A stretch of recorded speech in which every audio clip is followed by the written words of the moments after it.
Hey you! You're watching a clip from the DynamiteGizmo podcast. This is not the full episode, but if you want to see the full episode, make sure to click the link in the description. And remember, like, comment, subscribe. Do it now! Here's the clip. I need to tell y'all that this weekend, Jonathan Strickland is back, going up against Anthony the Fluffinator Hernandez. And this is our second segment of the evening. Okay? We didn't get a card last weekend, but we certainly do this weekend. And by George, I can't wait to watch it. And I'm going to do a standing solo live stream on this channel. So if you're interested to play some UFC bingo, watch some UFC live together with me, then tune in at whatever time the card starts. I don't know. Look it up. You have Google. Finally, Strickland has returned after losing to Duplessis for the second time. It's been almost exactly 1 full year since we've seen Strickland fight. But that wasn't entirely because he didn't want to fight. It was because of this. Let's watch it together, if you have not seen it already. This happened last year in July, I believe. Yes, it was July. Let's take a watch. Let's just take a watch, okay? Don't listen to me. Let's just take a watch. Himself in danger. Hernandez. Chris Tione watching real closely here. Hernandez, I think, just stuck his tongue out to Sean Strickland, so I saw Sean smirk. And that is the end.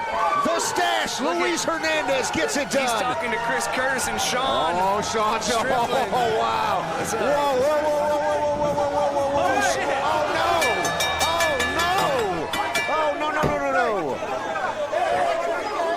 no. Yeah, I saw him sticking his tongue out at Sean. Oh, yeah, that's way out of line, though, man. You can't. Come on, Sean.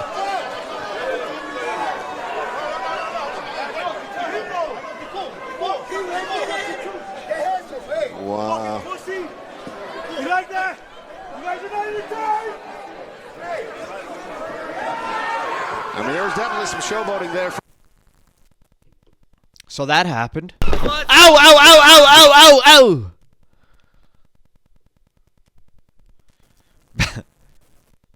Back in July of 2025, Sean's teammate lost a matchup at the Tough Enough MMA promotion, which is what we just saw that happen there. After the fight, the winner taunted Chris Curtis and Sean Strickland in the audience. That's when things went sideways. They stormed into the octagon. Strickland was, of course, the only one who actually landed a few shots on the guy, stomping in there like an angry toddler. And I have a clip here of Moicano demonstrating the exact motion in which Sean Strickland flopped into that octagon. So why don't we watch this together, because it's kind of fun and funny. Sean Strickland in the corner. The guy gives the dick to him.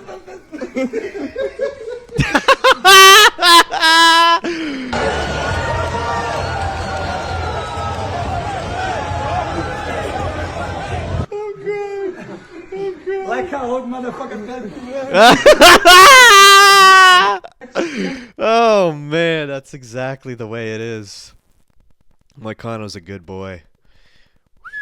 And because of that incident, Strickland received what was initially rumored to be an indefinite suspension by the Nevada State Athletic Commission. So for a while, there was real concern that we may never see Strickland fight again. But it turned out to be a 6-month suspension, which meant just last month, Strickland was finally cleared to return. And luckily for him, the timing lined up perfectly for him to jump right onto the Texas card against none other than Anthony Fluffy Hernandez.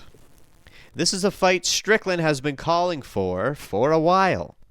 And it's exactly the type of fight Fluffy needs if he wants to solidify his shot at the title. Now, personally, I think Hernandez has already done enough, but you know how it goes in the UF motherfucking C. Just look at Lerone Murphy. Fluffy is currently on an 8-fight win streak in the UFC. The last time he lost was to Kevin Holland back in 2020. That's a serious run, my friend.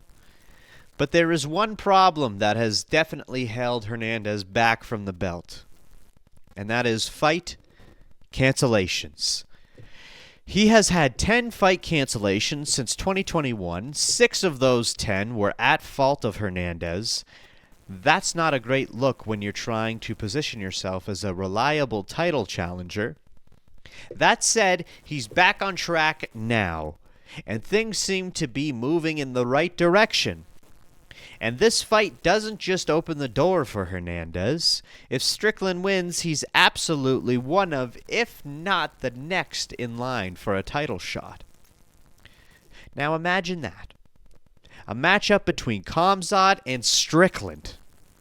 Sure, you could argue that Hernandez stands a better chance against Khamzat, but if I'm being honest, I don't think either of them stand much chance against him at all. If we rewind a few years, Strickland actually used to train with Khamzat. There was a video that surfaced of Sean telling Khamzat that he's better than everyone else in the gym and that he needs to cool it with his heavy sparring and takedowns. So we have a clip here. This was from 3 years ago, August 25th, 2022, and this was posted by the Mac Life. Footage courtesy of Youssef Hollywood. Curtis. You want him in the cage, Conrad? What?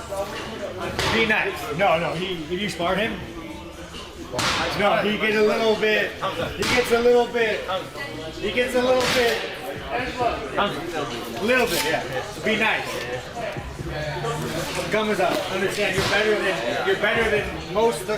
everybody. So just don't hurt people.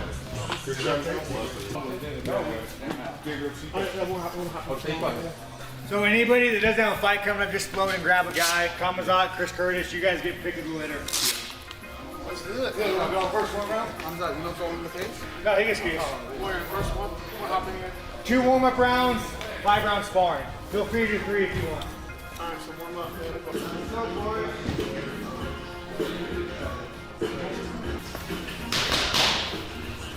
Oh, shoot, warm up.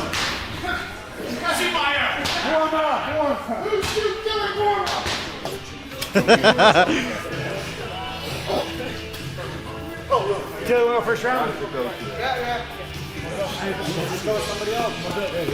So that's, I mean, you can watch the rest of it yourself if you like. There's not much more, but Khamzat was Khamzat was shooting takedowns on Chris Curtis during a warm-up. So, anyway, Khamzat was at Extreme Couture, which is what we just saw there, absolutely smashing everybody.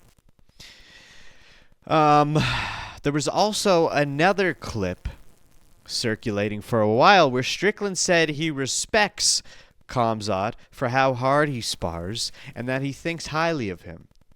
But that was then, and I can't find that clip. Now Khamzat is the champ, and things are a little differently in terms of how Sean Strickland views Khamzat, which we have another clip back to back to watch here. Here we go. This is also by ESPN, I believe. So, I don't know, man. It's kind of weird what the UFC did with Chimaev. You brought a guy in that fights once a year who's like Madonna, who probably gets like, you know, I mean, how much money does that dictator give him on the table? Like, the guy doesn't need to fight, dude. He's best friends with a warlord. He's just going to sit on that belt and wait until they force him to fight. But yeah, now the middleweight division, man, like from a pure money perspective, you would make more money not fighting for the belt than you would fighting for the belt. Say Chimaev goes and fights Nasruddin in 6 months. Well, let's say Chimaev springs his pinky like he normally does. Now he takes another year off. So it's like you're off for 2 years. The belt isn't even like, it's not even in my brain anymore. I don't even think about it. Like, I'll make significantly more money just fighting.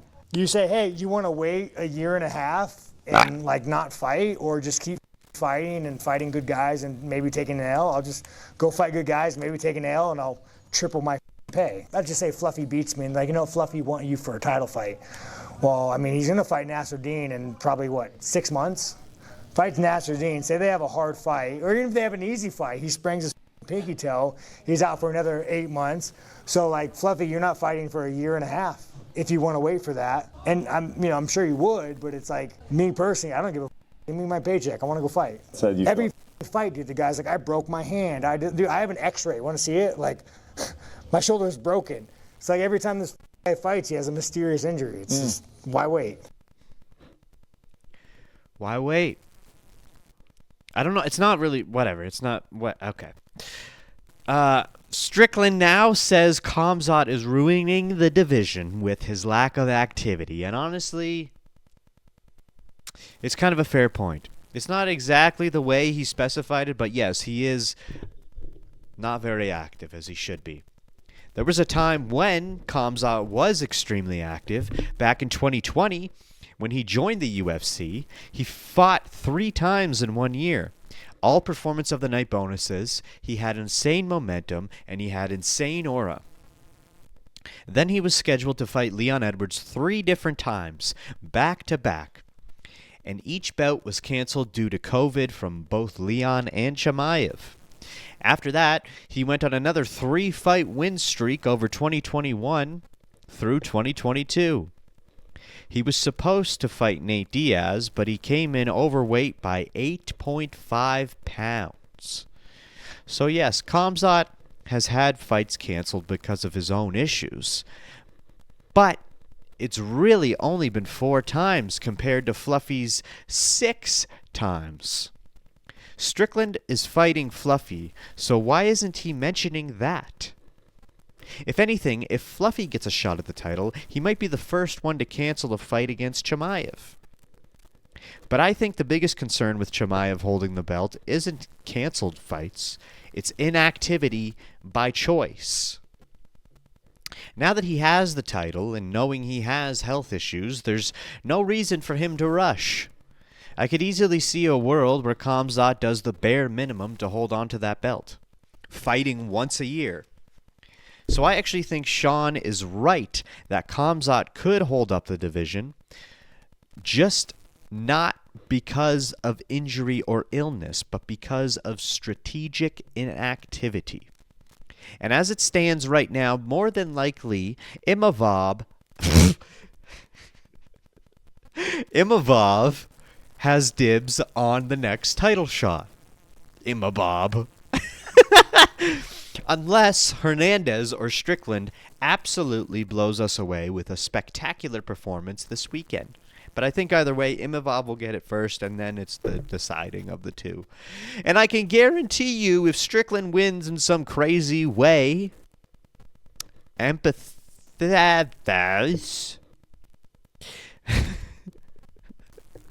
the UFC offers him that title shot, you bet your ass he's taking it. Would it be one-sided? Probably. But let me tell you something. The build-up for Strickland versus Chimaev would be unfucking believable. The trash talk, the back and forth, the press conferences, it would be wild chaos, dude. And that alone might just be worth it over the fight itself. So let me ask you, fine feathered bananas. If Strickland beats Fluffy this weekend, do you think he deserves an immediate title shot over Imavov?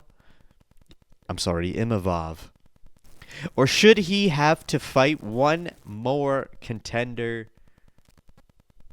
first, or just straight up not get the title shot at all? Tap here to watch the full episode of the Dynamite Gizmo podcast.